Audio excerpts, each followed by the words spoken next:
So Lenovo recently launched பண்ண ஒரு gaming laptop Lenovo Legion 5 Pro. இது எப்படி இருக்குன்னு பார்த்தோம் அப்படின்னா, டேய் அத நாங்க சொல்லிக்கிறோம், நீ கிளம்பு.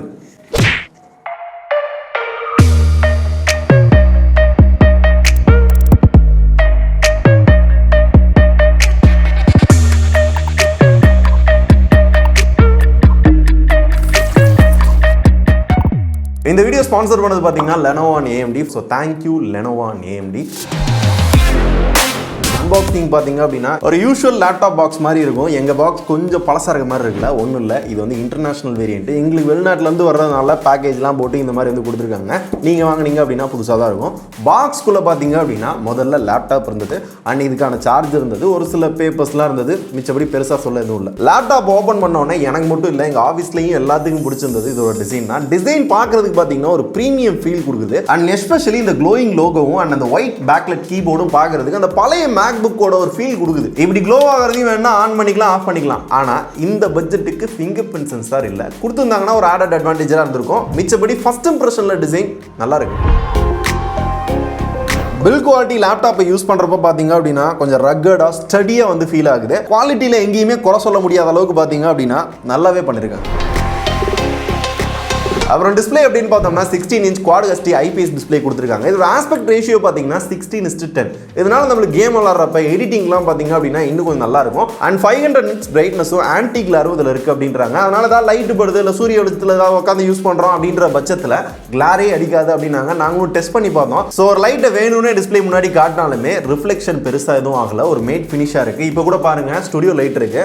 ஸோ அந்த அளவுக்கு பார்த்தீங்க அப்படின்னா அந்த கிளார் தரல. இதே இது ஒரு மேக்புக் ப்ரோ அதெல்லாம் கம்பேர் பண்ணீங்க அப்படின்னா அப்பட்டமா தெரியும். கொஞ்சம் டிஃபரெண்டா இருக்கு. அண்ட் கேம் விளையாடுறப்ப டிஸ்ப்ளே பாத்தீங்கன்னா ஒரு பெட்டர் எக்ஸ்பீரியன்ஸ் கொடுக்குது. பிகாஸ் இதுல 165 Hz refreshing rate, Dolby vision, sRGB எல்லாத்தோட காம்பினேஷனா பாத்தீங்க அப்படின்னா கலர்ஸ் இன்னுமே அக்யூரேட்டா ஃபீல் பண்ண முடியுது. இதுவோ குட்டியா ஒரு நாட்ச்லெஸ் டிசைன்ல டிஸ்ப்ளே இருக்கிறதுனால வெப்கேம் பாத்தீங்க அப்படின்னா அழகா பிளேஸ் பண்ணிருக்காங்க. ஸோ இதோட ப்ராசஸர் அப்படின்னு பார்த்தோம் அப்படின்னா AMD Ryzen 7 5800H அப்படின்ற ப்ராசஸர் யூஸ் பண்ணியிருக்காங்க. இது ஒரு 7 நானோமீட்டர் ப்ராசஸர்.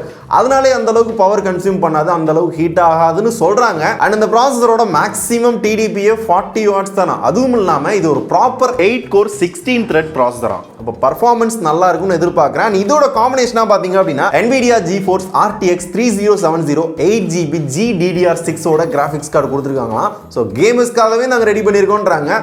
Game already பார்த்துருவோமா?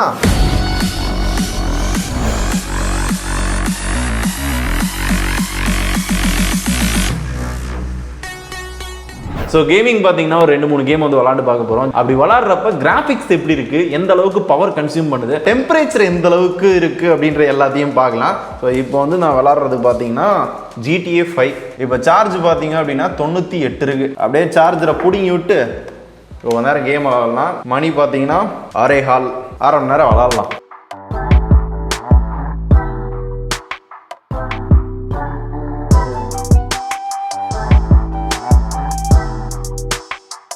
கிட்டத்தட்ட 1/2 மணி நேரம் கேமிங் அப்புறம் பார்த்தீங்க அப்படின்னா 41% சார்ஜ் இருக்கு. ஹீட்டிங் அப்படின்னு பார்த்தோம் அப்படின்னா இங்கே டெம்பரேச்சர் CPUவில் ஒரு 63லேருந்து 65 அப்படின்ற மாதிரி வருது. ஐயோ பவர் கனெக்ட் பண்ணியா? செம்ம ஸ்மூத்தாக இருக்கியா? ஸ்டாண்டர்டா 60ன்றது வருது பாரு மேலே. பா இதோட டோட்டல் கிராஃபிக்ஸ் பவர் பார்த்தோம் அப்படின்னா நம்ம கையில் இருக்க வேரியன்ட் RTX 3070 பார்த்தீங்கன்னா 140 வாட்ஸ் தான். இதான் இண்டஸ்ட்ரியிலே ஹையஸ்ட் அப்படின்ற மாதிரி சொல்றாங்க. இதுல இன்னொரு வேரியன்ட் இருக்கு. நம்ம கையில் இருக்குது பார்த்தீங்கன்னா குளோபல் யூனிட். இந்தியன் யூனிட்ல பார்த்தீங்க அப்படின்னா RTX 3060 கிராஃபிக்ஸ் கார்டு வந்து யூஸ் பண்ணிருப்பாங்க. இதோட டோட்டல் கிராஃபிக்ஸ் பவர் பார்த்தோம் அப்படின்னா 130 வாட்ஸ் ஆமா. அண்ட் பர்ஃபார்மன்ஸும் கிராஃபிக்ஸும் பார்த்தீங்க அப்படின்னா பெருசா எந்த குறைகளும் கிடையாது. கிராஃபிக்ஸ் பர்டிகுலர்லி பார்த்தீங்கன்னா கேம் விளாட்றப்ப நீங்க பார்த்துருப்பீங்க. Performance good. ஆனால் அந்த சார்ஜரை போடுறப்ப மட்டும் பார்த்தீங்க அப்படின்னா லைட்டாக திணற மாதிரி இருந்தது. இருந்தாலும் நாங்கள் என்ன மோடு வச்சு விளாண்டோம் அப்படின்னா Lenovo Vantage அப்படின்ற ஒரு ஆப்ஷன் இருக்கு இல்லையா, இதுக்குள்ளே போனோம் அப்படின்னா இதில் தெர்மல் மோட் அப்படின்ற ஆப்ஷனில் பர்ஃபார்மன்ஸ் மோட் அப்படின்றத செலக்ட் பண்ணோம். இதனால கம்ப்யூட்டரோட பர்ஃபார்மன்ஸை பூஸ்ட் பண்ணி இன்னுமே நல்லா வந்து ஃபாஸ்ட் பண்ணி கொடுக்கும்னாங்க. அண்ட் இந்த மோடை ஈஸியாக ஆக்சஸ் பண்ணுறதுக்கு பார்த்தீங்கன்னா ஷார்ட்கட்டும் கொடுத்துருக்காங்க. ஃபங்க்ஷன் ப்ளஸ் Q அப்படின்னு அமுக்கணும் அப்படின்னா இது பர்ஃபார்மன்ஸு, இது ஆட்டோ, இது குவிட் அப்படின்ற மாதிரி நம்மளால் அந்த மோட்ஸையும் ஈஸியாக சேஞ்ச் பண்ணிக்க முடியுது. நெட்வொர்க்கை பூஸ்ட் பண்ணோம் அப்படின்னா அதுக்கு ஒரு ஆப்ஷன் இருக்குது. ஹைப்ரிட் மோட் அப்படின்ற ஒரு ஆப்ஷன் இருக்குது. இதில் CPU எந்த அளவுக்கு, GPU எந்த அளவுக்கு பர்ஃபார்மன்ஸ் பண்ணுது, எவ்வளோ ரேம் கன்சியூம் பண்ணுது, எவ்வளோ எஸ்எஸ்டியில் வந்து ஆக்குபை பண்ணுது அப்படின்ற எல்லாத்தையுமே டீட்டெயிலாக பார்த்துக்கலாம். அண்ட் இதில் நிறைய விஷயங்களை பார்த்தீங்க அப்படின்னா உங்களால் கஸ்டமைஸும் பண்ண முடியுது. அண்ட் இன்கேஸ் உங்களுக்கு பர்ஃபார்மன்ஸுமே ட்ராப் ஆகுது, ஒரு மாதிரி வந்து ஸ்லோவாக இருக்க மாதிரி இருக்குது அப்படின்னாலுமே லீஜியன் அல்டிமேட் சப்போர்ட் அப்படின்ற ஒரு ஆப்ஷன் வந்து உங்களுக்கு கொடுக்குறாங்க லீஜியன் யூசர்ஸ்க்கு மட்டும். ஸோ உங்களுக்கு ஹார்ட்வேரில் சாஃப்ட்வேரில் ஏதாவது பஞ்சாயத்து இருக்குது, ஸ்லோவாக இருக்குது அப்படின்னா 24/7 எப்போனாலும் உங்களுக்கு வந்து சப்போர்ட் கொடுப்போம், உங்களுக்கு அதை ரிசால்வ் பண்ணி கொடுப்போம் அப்படின்றாங்க. இதுவுமே பார்த்தீங்கன்னா இந்த மாதிரி கேமிங் லேப்டாப்புக்கு தேவைப்படுற ஒரு விஷயம்.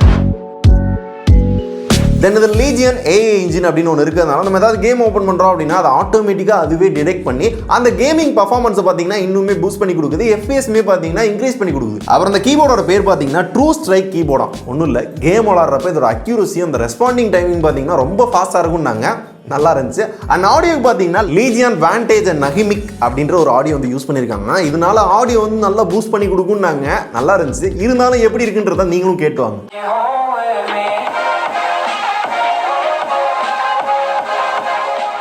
அப்புறம் லீஜியன் கோல்டு ஃப்ரண்ட் 3.0 அப்படின்ற ஒரு கூலிங் டெக்னாலஜி வந்து யூஸ் பண்ணியிருக்காங்கன்னா இதனால நம்ம ஏதாவது ஹெவியாக ஒர்க் பண்ணுறோம், கேம் விளாட்றோம் அப்படின்னா ஏர் ஃப்ளோவை இம்ப்ரூவ் பண்ணி கொடுத்து அண்ட் சிஸ்டமோட டெம்பரேச்சரையும் லோவாகவே மெயின்டைன் பண்ணணும்னு சொல்கிறாங்க.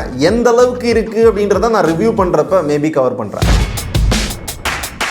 வேற அந்த லேப்டாப்பை சுற்றி போர்ட் அப்படின்னு பார்த்தோம் அப்படின்னா இந்த சைட் பார்த்தீங்கன்னா ஒரு ஆடியோ ஜாக் போர்ட் கொடுத்துருக்காங்க, டைப் சி போர்ட் கொடுத்துருக்காங்க. அண்ட் பேக் சைடு பார்த்தோம் அப்படின்னா ஈத்தர்நெட் போர்ட் இருக்கு, டைப் சி போர்ட் கொடுத்துருக்காங்க.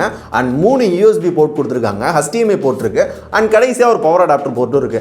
நீங்கள் கேம்லாம் விளாட்றீங்க அப்படின்னா டேரெக்டாக இந்த பவர் அடாப்டரில் யூஸ் பண்ணிக்கலாம். இல்லை நார்மல் யூஸ் பண்ணுறீங்க அப்படின்னா டைப் சி, இந்த டைப் சிலையும் உங்களுக்கு பவர் சப்ளை இருக்கும். அண்ட் இதுக்கு பக்கத்தில் பார்த்தீங்கன்னா ஒரு USB board. And camera privacy ரொம்ப முக்கியன்றதுனால கேமராவை ஆன் பண்ணலாம், ஆஃப் பண்ணலாம் அப்படின்னு ஒரு தனி பட்டனும் கொடுத்துருக்காங்க.